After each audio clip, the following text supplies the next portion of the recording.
నమస్కారం. ఆంధ్ర టైమ్స్కి స్వాగతం. హెడ్లైన్ చూద్దాం.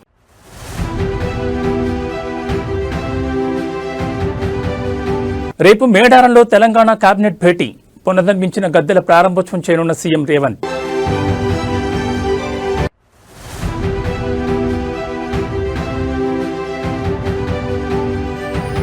లిక్కర్ స్కామ్ కేసులో బిగ్ అప్డేట్. విజయసాయిరెడ్డికి ఈడీ నోటీసులు.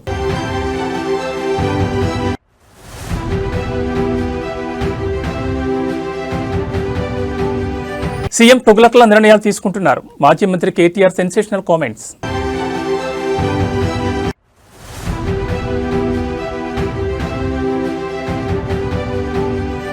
తెలుగు రాష్ట్రాల మధ్య జలజగడం. పరిష్కారానికి కేంద్రం కమిటీ ఏర్పాటు.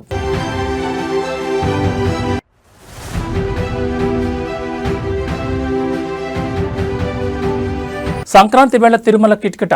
సర్వదర్శనానికి 24 గంటల సమయం. ఇక డీటెయిల్స్ చూస్తే తెలంగాణ రాజకీయ చరిత్రలో మరో కీలక ఘట్టం ఆవిష్కృతం కానుంది. రేపు ప్రసిద్ధ పుణ్యక్షేత్రం మేడారంలో ముఖ్యమంత్రి రేవంత్ రెడ్డి అధ్యక్షతన రాష్ట్ర కేబినెట్ సమావేశం జరగనుంది. త్వరలో జరగనున్న సమ్మక్క సారలమ్మ జాతర ఏర్పాట్లు, అభివృద్ధి పనుల నేపథ్యంలో ఈ పర్యటనకు అత్యంత ప్రాధాన్యత ఏర్పడింది. సాయంత్రం 4 గంటలకు ఖమ్మం పర్యటన ముగించుకుని ముఖ్యమంత్రి మేడారం చేరుకుంటారు. గద్దెల వద్ద ఏర్పాటు చేసిన ప్రత్యేక సాంస్కృతిక కార్యక్రమాల్లో రేవంత్ రెడ్డి పాల్గొంటారు. అనంతరం ములుగులోని హరిత హోటల్లో ముఖ్యమంత్రి, మంత్రుల బృందం కేబినెట్ సమావేశం నిర్వహిస్తారు. మరుసటి రోజు ఉదయం పునర్నిర్మించిన గద్దెల ప్రారంభ వేడుకల్లో ముఖ్యమంత్రి పాల్గొంటారు. ముఖ్యమంత్రితో పాటు మంత్రులు, ఉన్నతాధికారులు 2 రోజుల పాటు మేడారంలోనే బస చేరున్నారు. సుమారు 300 మంది అధికారుల కోసం వసతి ఏర్పాట్లు చేస్తున్నారు. ములుగు, గోవిందరావుపేట, పస్రా, లక్కవరం మరియు రామప్ప ప్రాంతాల్లోని ప్రభుత్వ వసతి గృహాలతో పాటు ప్రైవేట్ హోటళ్లను అధికారులు ఇప్పటికే బుక్ చేశారు. ముఖ్యమంత్రి పూర్తి మంత్రివర్గం 2 రోజులు ఇక్కడే ఉండడంతో పోలీస్ శాఖ అప్రమత్తమైంది.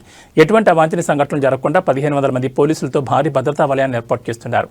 ములుగు జిల్లా యంత్రాంగం ఈ పర్యటనను అత్యంత ప్రతిష్టాత్మకంగా తీసుకుని ఏర్పాట్లను పర్యవేక్షిస్తోంది.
వచ్చి ప్రెషర్ పోవాలి, వెళ్ళిపోవాలి, మళ్ళీ కొత్త వెళ్ళిపోవాలి, వచ్చి ప్రెషర్ పోవాలి, వెళ్ళిపోవాలి. ఒక 1 అవర్ 2 అవర్స్ కోసం 6,000 7,000 ఎక్స్పెక్టెడ్ అంటే దీంట్లో మినిస్టర్లు ఉంటారు, లేకపోతే ఎమ్మెల్యేలు, ఎమ్మెల్సీలు, మళ్ళా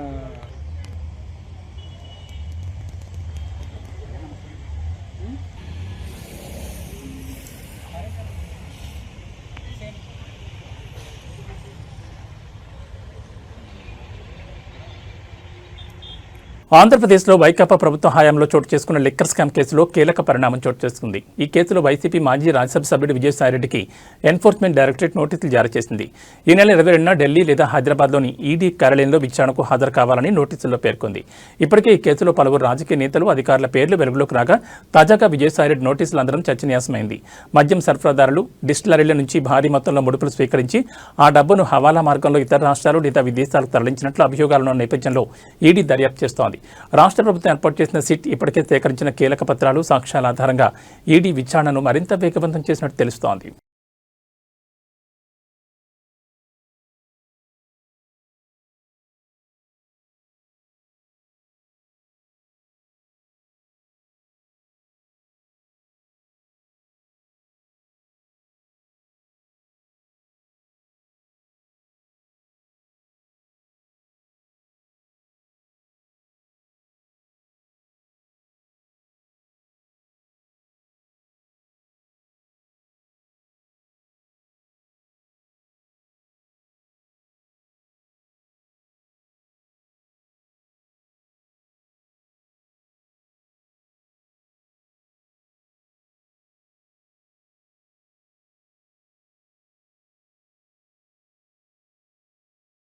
సీఎం రేవంత్ రెడ్డి అనాలోచితంగా తుగ్లక్కల నిర్ణయాలు తీసుకుంటున్నారని బీఆర్ఎస్ వర్కింగ్ ప్రెసిడెంట్ మాజీ మంత్రి కేటీఆర్ సంచలన వ్యాఖ్యలు చేశారు. ఇవాళ ఆయన సికింద్రాబాద్ కార్పొరేషన్ సాధన కోసం చేపట్టిన శాంతిరేలీలో పాల్గొన్నారు. ఈ సందర్భంగా ఆయన తెలంగాణ భవన్ వద్ద మీడియాతో మాట్లాడుతూ నాటి బీఆర్ఎస్ ప్రభుత్వం వాహనాల నెంబర్ ప్లేట్లపై టీఎస్గా నామకరణం చేస్తే అధికారంలోకి వచ్చిన కాంగ్రెస్ టీజీగా మార్చిందన్నారు. దాంతో ఎవరి జీవితాలు మారాయో ఎవరికి ఆనందం కలిగిందో తెలియదని అన్నారు.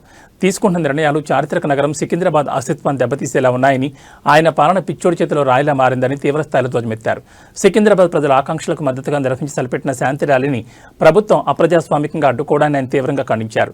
చారిత్రక జంట నగరాలైన హైదరాబాద్, సికింద్రాబాద్ ప్రపంచవ్యాప్తంగా గుర్తింపు పొందాయని, కానీ ప్రస్తుతం ప్రభుత్వం తీసుకుంటున్న నిర్ణయాల వల్ల సికింద్రాబాద్ తన ఉనికిని కోల్పోయే ప్రమాదం ఉందని కేటీఆర్ ఆందోళన వ్యక్తం చేశారు. ఇంకొక మాట కూడా ముఖ్యమంత్రి గారికి నేను చెప్పేది, మీరు మీ కాంగ్రెస్ పార్టీ శాశ్వతంగా మరి ద్రోహులుగా చరిత్రలో మిగిలిపోతారు. తెలంగాణ అస్తిత్వాన్ని దెబ్బతీసిన ద్రోహులుగా, తెలంగాణ తల్లిని రూపుమాపి కాంగ్రెస్ తల్లిని ప్రతిష్ఠించిన ద్రోహులుగా, తెలంగాణ సంస్కృతిని, తెలంగాణ అస్తిత్వానికి చిహ్నమైన కాకతీయ కళాతోరణాన్ని, చార్మినార్ని, తెలంగాణ ఆడపడుచులకు అత్యంత ప్రీతిపాత్రమైన బతుకమ్మని, వీటిని దెబ్బతీసిన ద్రోహులుగా నీ ప్రభుత్వం, నీ పార్టీ నిలబడిపోతుంది. అదే కోవలో, అదే వరుసలో సికింద్రాబాద్ అస్తిత్వాన్ని కూడా మీరు ఏదైతే దెబ్బతీసే ప్రయత్నం చేస్తున్నారో ఇది మీకు మంచిది కాదు. ఒకటి మాత్రం పక్కా, ఇవాళ మీరు ఈ ర్యాలీని ఏదో భగ్నం చేసి మా వాళ్ళని కొంతమందిని అరెస్ట్ చేసి మీరేదో సాధించినాము అని చెప్పి మీరు పైశాచికానందం పొందొచ్చు, కానీ ఇది తాత్కాలికం మాత్రమే. తప్పకుండా శ్రీనివాస్ యాదవ్ గారు చెప్పినట్టు కోర్టుకి పోతాం. ప్రజాక్షేత్రంలో ప్రజల తరపున న్యాయబద్ధంగా నిరసన చెప్పే హక్కు మనకు రాజ్యాంగం ప్రసాదించిన హక్కు, డాక్టర్ బాబాసాహెబ్ అంబేద్కర్ మనకిచ్చిన హక్కు. అట్లాంటి హక్కును ఈ జనవరి మాసంలో, జనవరి 26 కేసీఆర్ గారి నాయకత్వంలో అధికార వికేంద్రీకరణ జరగాలి అని చెప్పి, ప్రజల దగ్గరికి పాలన పోవాలి. ప్రజాపాలన అంటే నిజమైన నిర్వచనం ప్రజల దగ్గరికి ఎంత సన్నిహితంగా పాలన ఉంటే అంత మంచిదని చెప్పి 10 జిల్లాల తెలంగాణని 33 జిల్లాలు చేసుకున్నాం. కొత్త రెవెన్యూ డివిజన్లు ఏర్పాటు చేసుకున్నాం. కొత్త మున్సిపాలిటీలు, కొత్త మండల కేంద్రాలు, అట్లాగే తాండాలు గ్రామ పంచాయతీలుగా అట్లా కేసీఆర్ గారి నాయకత్వంలో ప్రజల దగ్గరికి పరిపాలన తీసుకొని పోయే ప్రయత్నం చేసినాం.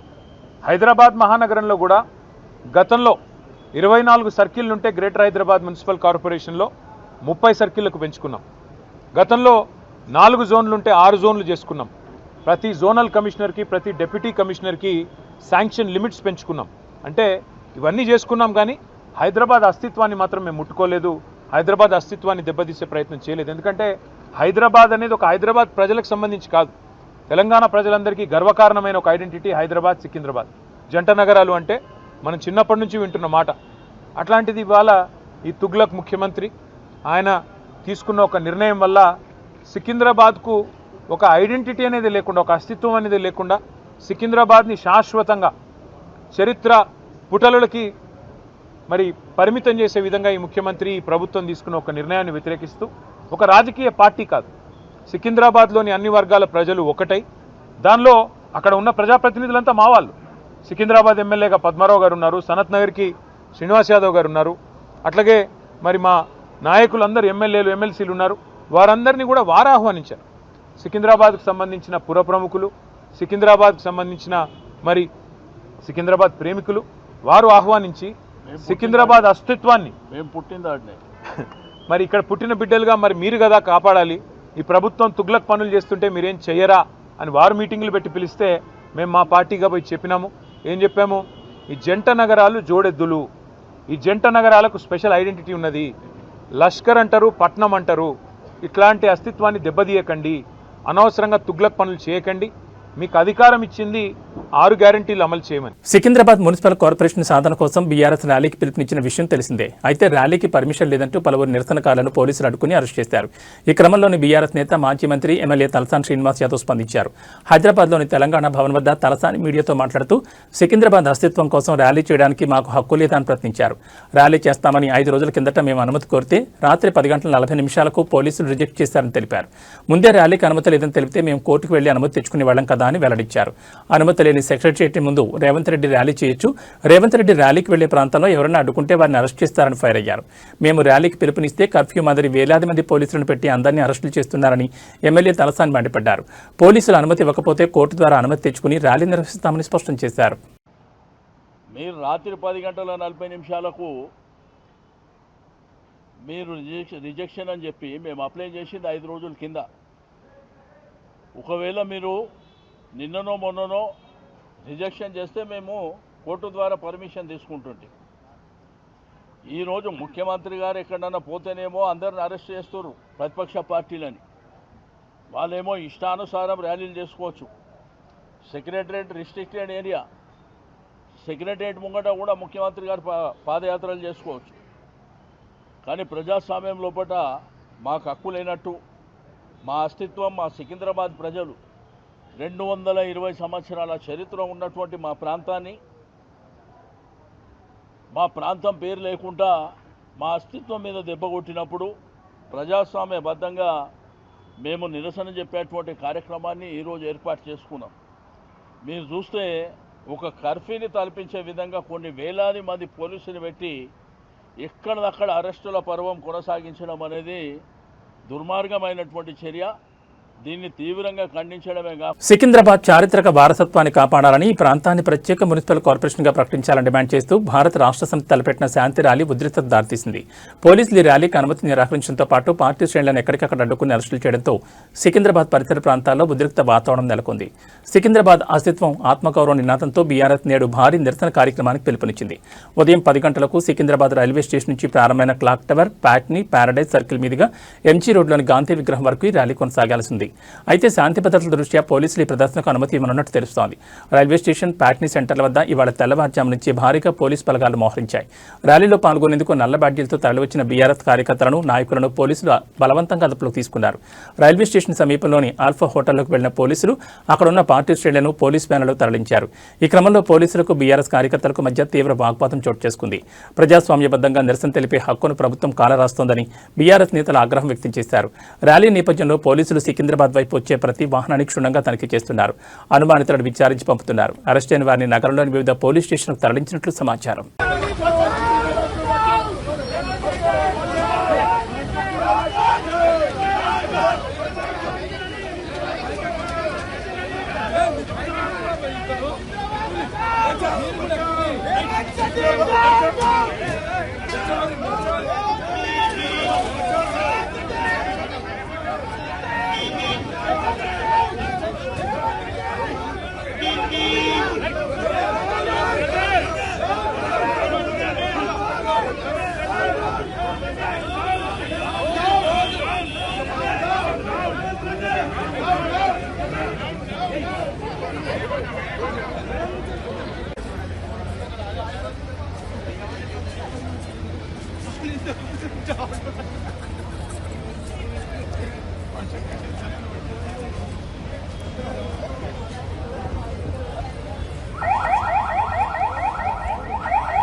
అలా రండి మీరు పికప్ చేసుకుంటే లైట్ అంటే ఒక ఇద్దరిని పంపిస్తారు.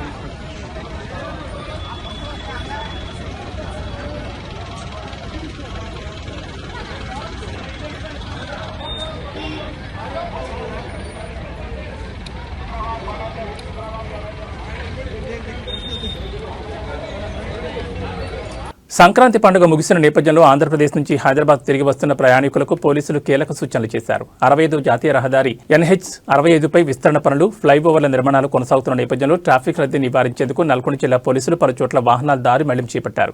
ముఖ్యంగా చిట్యాల, పెదకాపర్తి, కొర్లపహాడ్, పంతంగి టోల్ ప్లాజాల వద్ద భారీగా వాహనాలు నిలిచిపోయే అవకాశం ఉందని పోలీసులు అంచనా వేస్తున్నారు.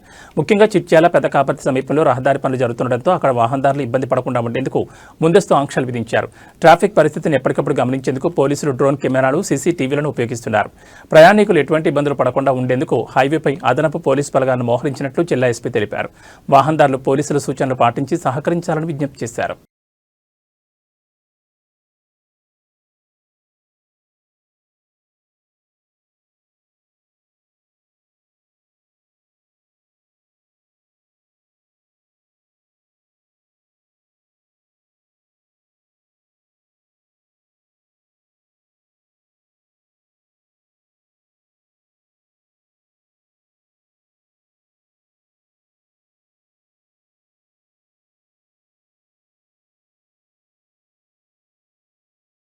తెలంగాణ ఆంధ్రప్రదేశ్ రాష్ట్రాలు విడిపోయి దశాబ్ద కాలం దాటినా ఇంకా ఇరు రాష్ట్రాల మధ్య జల వివాదాలు కొనసాగుతూనే ఉన్నాయి.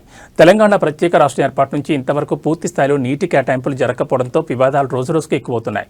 మరోవైపు ఏపీ ప్రభుత్వం అక్రమంగా ప్రాజెక్టుల నిర్మాణం చేపడుతోందని తెలంగాణనే అక్రమంగా ప్రాజెక్టులు నిర్మించిందని ఏపీ పరస్పరం ఆరోపణలు చేసుకుంటూనే ఉన్నాయి. అయితే ఈ నీటి వివాదాలపై ఇరు రాష్ట్రాల సీఎంలు, మంత్రులు, అధికారులు స్థాయిలో కేంద్రంతో ఎప్పటికప్పుడు ఫిర్యాదులు చేస్తూ వస్తున్నారు. అయినా సమస్య కొలిక్కొచ్చింది లేదు. అందుకే కేంద్రం ఈ మేరకు కీలక నిర్ణయం తీసుకుంది. ఇరు రాష్ట్రాల మధ్య నెలకొన్న నీటి పంచాయతీకి చెక్ పెట్టేందుకు ఓ కమిటీని నియమించింది. ఇరు రాష్ట్రాల మధ్య నెలకొన్న నీటి సమస్యలకు చెక్ పెట్టేందుకు ఈ నెల 2న కేంద్రం ఓ కమిటీని ఏర్పాటు చేసింది. 15 మంది అధికారులతో కూడిన ప్రత్యేక నిపుణుల కమిటీని ఏర్పాటు చేసింది. ఈ కమిటీ కేంద్ర జలశక్తి ఆధ్వర్యంలో ఏర్పాటు కాగా దీనికి సిడబ్ల్యూసీ చైర్మన్ అధ్యక్షత వహించనున్నారు. ఈ నెల 2న ఈ కమిటీ ఏర్పాటు కాగా కమిటీ నేతృత్వంలో ఈ నెల 30న కీలక భేటీ జరగనుంది. ఒక విధంగా చెప్పాలంటే ఆంధ్రప్రదేశ్ తెలంగాణ జల వివాదాలపై కేంద్రం కీలక అడుగుపడినట్లే. 30న ఢిల్లీలో కేంద్ర కమిటీ తొలి సమావేశం నిర్వహించనుంది. ఇరు రాష్ట్రాల మధ్య నెలకొన్న నీటి వనరుల నిర్వహణపై తలెత్తిన సమస్యల పరిష్కారానికి కేంద్ర ప్రభుత్వం ప్రత్యేక కమిటీ ఏర్పాటైంది. 30న ఢిల్లీ సేవాభవన్లోని కేంద్ర జల కమిషన్ 3వ అంతస్తులో సమావేశం కొనసాగనుంది. కమిటీ సభ్యులంతా హాజరై ప్రత్యక్ష పద్ధతిలో చర్చలు జరపనున్నారు. కమిటీ తొలి సమావేశాన్ని నిర్వహించిన నేపథ్యంలో అందరిలోనూ ఆసక్తి నెలకొంది.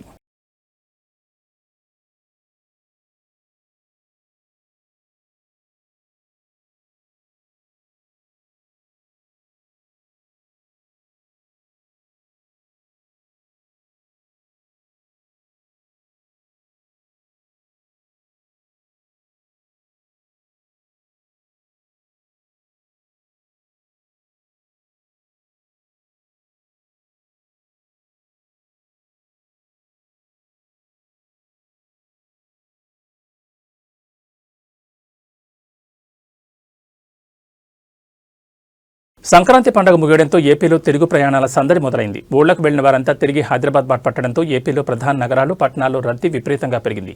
ఈ నేపథ్యంలో విజయవాడలోని Pandit Nehru bus stand, railway station ప్రయాణికులతో కిటకిటలాడుతున్నాయి. సంక్రాంతి సంబరాలు ముగించుకుని హైదరాబాద్, బెంగళూరు, చెన్నై వంటి నగరాలకు వెళ్లే ప్రయాణికులతో విజయవాడ నగరం జనసందడిగా మారింది. విజయవాడ బస్టాండ్లోని అన్ని ప్లాట్ఫామ్లు ప్రయాణికులతో నిండిపోయాయి. అటు రైల్వే స్టేషన్లో కూడా అదే పరిస్థితి నెలకొంది. రిజర్వేషన్ కోచ్లతో పాటు జనరల్ బోగీలు కూడా కిక్కిరిసిపోయాయి.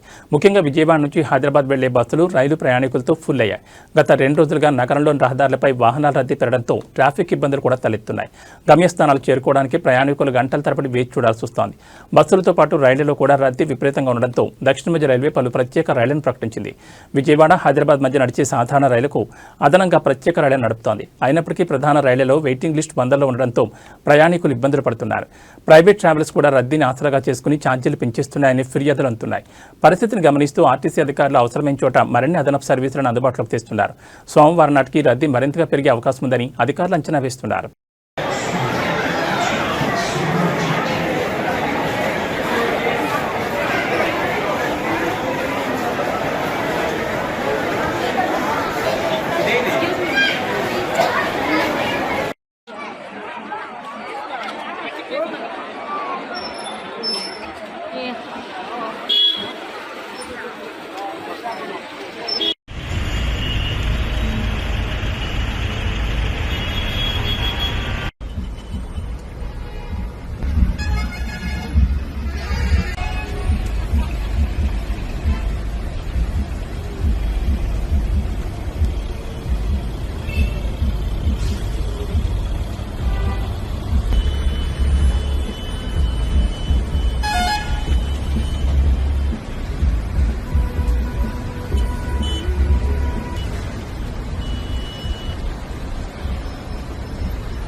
నెల్లూరు జిల్లాలో రౌడీ ముక్కలు మరోసారి రెచ్చిపోయాయి. దగదత్తి మండల కేంద్రంలో కత్తులతో వీరంగం సృష్టించిన రౌడీ గ్యాంగ్ ఒక మెడికల్ షాపును ధ్వంసం చేసి ప్రజలను భయభ్రాంతులు గురి చేస్తున్నాయి. జిల్లాలో మళ్లీ కత్తుల కల్చర్ మొదలవడం స్థానికంగా కలకలం రేపుతోంది. మద్యం మత్తులో ఉన్న కొందరు యువకులు దగదత్తిలోని ఒక మెడికల్ షాప్ వద్దకు చేరుకున్నారు. షాప్ యజమాని బెదిరిస్తూ మేము డబ్బులు ఇవ్వం, మాకు కావాల్సిన మందులు వెంటనే ఇవ్వాలి అంటూ అడ్డగోలుగా డిమాండ్ చేశారు. ఆ సమయంలో షాపులో ఉన్న మహిళా సిబ్బంది వారు అడిగిన మందులు తమ వద్ద లేవని చెప్పడంతో రౌడీ గ్యాంగ్ ఒక్కసారిగా రెచ్చిపోయింది. మందులు లేవు అన్న మాట వినగానే ఆగ్రహంతో ఊగిపోయిన దుండగులు షాపులోని సామగ్రిని చిందరవందర చేశారు. కత్తులు చూపిస్తూ అక్కడ ఉన్న మహిళను భయపెట్టి పెట్టి షాప్ ఫర్నిచర్ మరియు మందుల అద్దాలను పగలగొట్టారు. పట్టపగలి నిత్యం జనాలతో రద్దీగా ఉండే ప్రాంతాల్లో ఇలా కత్తులతో దాడికి దిగడం చూసి స్థానికులు ప్రాణభయంతో పరుగులు తీశారు. ఈ ఘటనపై సమాచారం అందుకున్న బాధితులు పోలీసులకు ఫిర్యాదు చేసేందుకు సిద్ధమయ్యారు. జిల్లాలో ఇలాంటి అరాచక శక్తులు పెరుగుతుండడం పట్ల ప్రజలు ఆందోళన వ్యక్తం చేస్తున్నారు. పోలీసులు తక్షణమే స్పందించి నిందితులను కఠినంగా శిక్షించాలని, ఇలాంటి రౌడీజానికి అడ్డకట్ట వేయాలని పట్టణ ప్రజలు డిమాండ్ చేస్తున్నారు.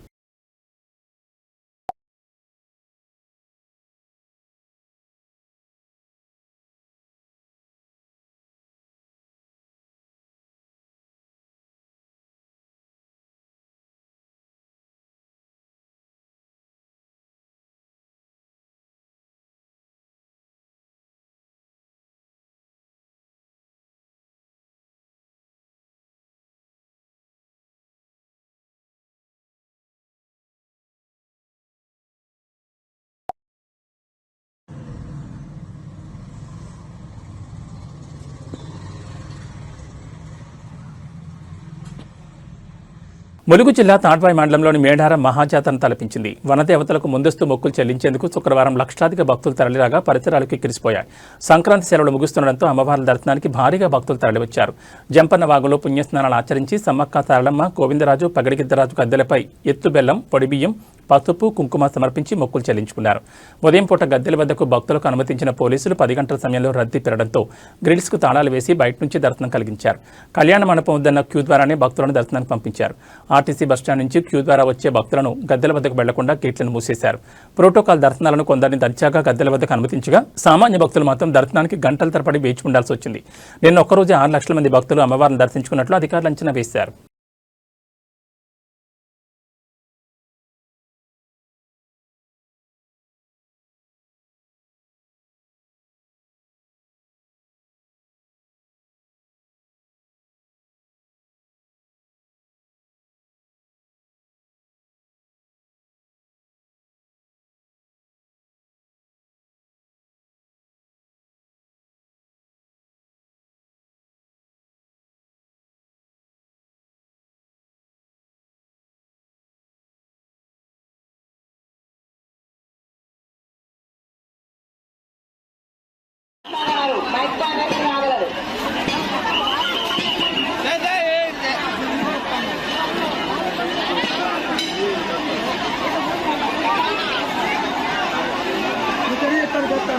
టీమిండియా మాజీ captain star batter Virat Kohli కీలక మ్యాచ్కు ముందు దైవదర్శనం చేసుకున్నాడు. మధ్యప్రదేశ్లోని ఉజ్జయినిలో ఉన్న ప్రఖ్యాత మహాకాళేశ్వర ఆలయాన్ని శనివారం ఉదయం సందర్శించారు. అతని వెంట సహచర ఆటగాడు స్పిన్నర్ కుల్దీప్ యాదవ్ కూడా ఉన్నారు. ఇద్దరూ కలిసి తెల్లవారుజామున జరిగే పవిత్ర భస్మహారతిలో పాల్గొని మహాకాళేశ్వరుడికి ప్రత్యేక పూజలు నిర్వహించారు. న్యూజిలాండ్తో జరుగుతున్న 3 వన్డేల సిరీస్ ప్రస్తుతం 1-1తో సమంగా ఉంది. ఇండోర్ వేదికగా జనవరి 18 జరగనున్న 3వ వన్డే సిరీస్ విజేతను నిర్ణయించనుంది. ఈ నిర్ణయాత్మక మ్యాచ్కు ఒక రోజు ముందు దేవుడు ఆశీస్సులు తీసుకునేందుకు కోహ్లీ, కుల్దీప్ ఈ ఆలయానికి వచ్చారు. ఇటీవల అద్భుతమైన ఫామ్లో ఉన్న విరాట్ కోహ్లీ ఐసీసీ వన్డే ర్యాంకింగ్స్లో తిరిగి నెంబర్ 1 స్థానాన్ని దక్కించుకున్న విషయం తెలిసిందే. भारतीय टीम के सफल बोला बल्लेबाज विराट कोहली और स्पिन के जादूगर कुलदीप यादव भी यहाँ बाबा महाकाल की शरण में पहुंचे। विधि विधान के साथ उन्होंने बाबा महाकाल का पूजन अभिषेक कर आशीर्वाद लिया है। जय श्री महाकाल, जय श्री महाकाल, जय श्री महाकाल, जय श्री महाकाल, जय श्री महाकाल, जय श्री महाकाल। తిరుమలలో భక్తుల రద్దీ కొనసాగుతోంది. సంక్రాంతి పండుగను పురస్కరించుకుని శ్రీవారి దర్శనానికి భక్తులు పెద్ద సంఖ్యలో తరలివస్తున్నారు. ఆలయ మాడవీధులు భక్తుల గోవింద నామస్మరణతో మారుమోగుతున్నాయి. ప్రస్తుతం వైకుంఠం క్యూ కాంప్లెక్స్లోని అన్ని కంపార్ట్మెంట్లు పూర్తిగా నిండిపోగా శిలాతోరణం వరకు వెలుపల క్యూ లైన్లలో భక్తులు వేచి ఉన్నారు. నిన్న ఒక్కరోజే మొత్తం 78,733 మంది భక్తులు శ్రీవారి దర్శనం చేసుకున్నారు. అదే రోజు 31,146 మంది భక్తులు తలనీలాలు సమర్పించారు. హుండీ ద్వారా వచ్చిన కానుకలు 3.41 కోట్లకు చేరుకున్నట్లు అధికారుల సమాచారం. ప్రస్తుతం ఎస్ఎస్డీ టోకెన్ లేని భక్తులకు సర్వదర్శనానికి సుమారు 20 నుంచి 24 గంటల సమయం పడుతోందని టీటీడీ అధికారులు తెలిపారు. భక్తుల రద్దీని దృష్టిలో ఉంచుకుని అదనపు ఏర్పాట్లు చేస్తున్నట్లు అధికారులు వెల్లడించారు. భక్తులు సహనం పాటించి టీటీడీ సూచనలను పాటించాలని విజ్ఞప్తి చేశారు.